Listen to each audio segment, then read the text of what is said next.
नमस्ते। गोल्ड में इन्वेस्ट करके पोर्टफोलियो को थोड़ा सेव करना है, लेकिन एक सवाल हमेशा परेशान करता है। गोल्ड ईटीएफ लें या गोल्ड म्यूचुअल फंड?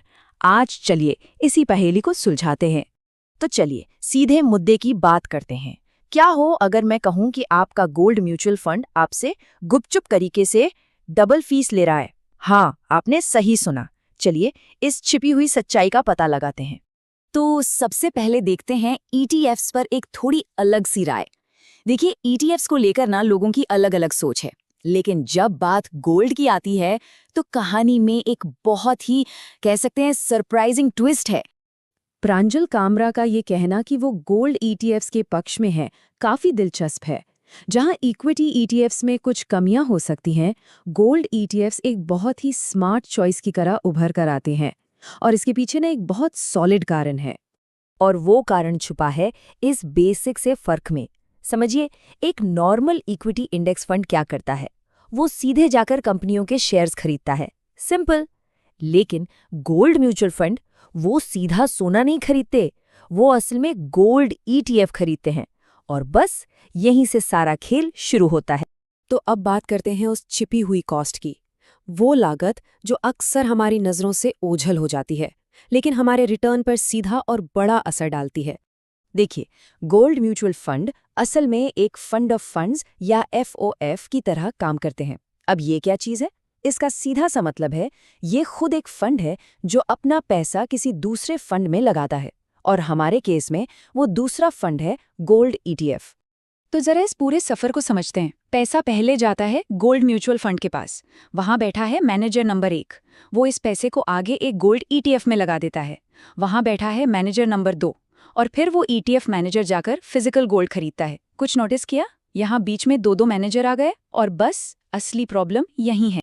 और इसका नतीजा ये कि इन्वेस्टर को 2 बार फीस देनी पड़ती है। एक तो ईटीएफ मैनेजर को उसका एक्सपेंस रेशियो, और फिर उसके ऊपर से म्यूचुअल फंड मैनेजर को उसका एक्सपेंस रेशियो। मतलब टोटल खर्चा हो गया ETF cost plus mutual fund cost. सीधा सीधा डबल खर्चा जो आपके रिटर्न को खा जाता है। तो अब ये तो लगभग साफ है कि ईटीएफ एक बेहतर रास्ता हो सकता है, पर सवाल ये है कि इतने सारे ईटीएफ्स में से सबसे अच्छा वाला चुने कैसे? चलिए इसका भी फॉर्मूला देखते हैं। बस 3 चीज़ें हैं जिन पर नज़र रखनी है। पहली, एक्सपेंस रेशियो, जितना कम हो उतना अच्छा। दूसरी, ट्रैकिंग एरर, ये भी कम होना चाहिए, मतलब ईटीएफ गोल्ड के प्राइस को कितनी बारीकी से फॉलो कर रहा है। और तीसरी और सबसे ज़रूरी चीज़, लिक्विडिटी यानी वॉल्यूम, ये सबसे ज़्यादा होना चाहिए ताकि खरीदना बेचना एकदम आसान हो। अब यहाँ देखें तो कोई ईटीएफ खर्चे में बेस्ट है, तो कोई ट्रैकिंग एरर में। लेकिन सबसे ज़रूरी है लिक्विडिटी, मतलब वॉल्यूम। क्यों? क्योंकि हाई लिक्विडिटी का मतलब है कि जब भी बड़ी क्वांटिटी में खरीदना या बेचना हो तो वो आसानी से हो जाएगा, बिना दाम पर ज़्यादा असर पड़े। और इसी वजह से आईसीआईसीआई प्रूडेंशियल गोल्ड ईटीएफ यहाँ एक बहुत मजबूत दावेदार बन जाता है। लेकिन रुकिए, कहानी अभी ख़त्म नहीं हुई है। कहानी में एक और ट्विस्ट है, क्योंकि ऐसा हमेशा नहीं होता कि ईटीएफ ही सबके लिए हर सिचुएशन में बेस्ट ऑप्शन हो। ये सुनने में थोड़ा अजीब लगेगा, पर ये सच है। कभी कभी एक सस्ता दिखने वाला ईटीएफ असल में ज़्यादा महंगा पड़ सकता है। सब कुछ डिपेंड करता है इन्वेस्टर की अपनी पर्सनल सिचुएशन पर। और इसकी वजह है डीमैट अकाउंट। ईटीएफ खरीदने के लिए ये ज़रूरी है, और इसके अपने अलग खर्चे होते हैं, जैसे एनुअल मेंटेनेंस चार्ज यानी एएमसी, या फिर हर खरीद बिक्री पर लगने वाली ब्रोकरेज और टैक्स।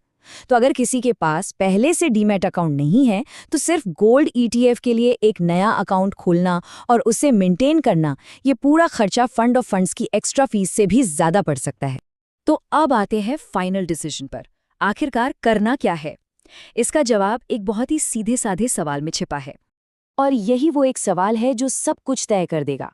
सवाल ये है कि क्या आपके पास पहले से एक ज़ीरो कॉस्ट डिलीवरी वाला डीमैट अकाउंट है, मतलब ऐसा अकाउंट जिसमें शेयर्स या ईटीएफ खरीदकर होल्ड करने पर कोई ब्रोकरेज नहीं लगता। तो देखिए, रूल बहुत ही सिंपल है। अगर जवाब हाँ है और ज़ीरो कॉस्ट डिलीवरी वाला डीमैट अकाउंट पहले से है, तो बिना सोचे समझे गोल्ड ईटीएफ चुनिए, ये सबसे सस्ता पड़ेगा। लेकिन अगर जवाब नहीं है, तो फिर डीमैट अकाउंट के एक्स्ट्रा खर्चे और झंझट से बचने के लिए गोल्ड फंड ऑफ फंड्स का डायरेक्ट प्लान लेना ज़्यादा समझदारी है। और हाँ, अगर आप फंड ऑफ फंड्स वाला रास्ता चुन रहे हैं तो ICICI prudential gold savings fund एक बहुत अच्छा ऑप्शन है।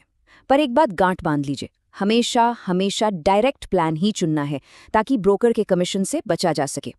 लेकिन जानते हैं, सिर्फ कॉस्ट और मैथ से बढ़कर भी कुछ होता है। इन्वेस्टमेंट का एक ह्यूमन साइड भी है।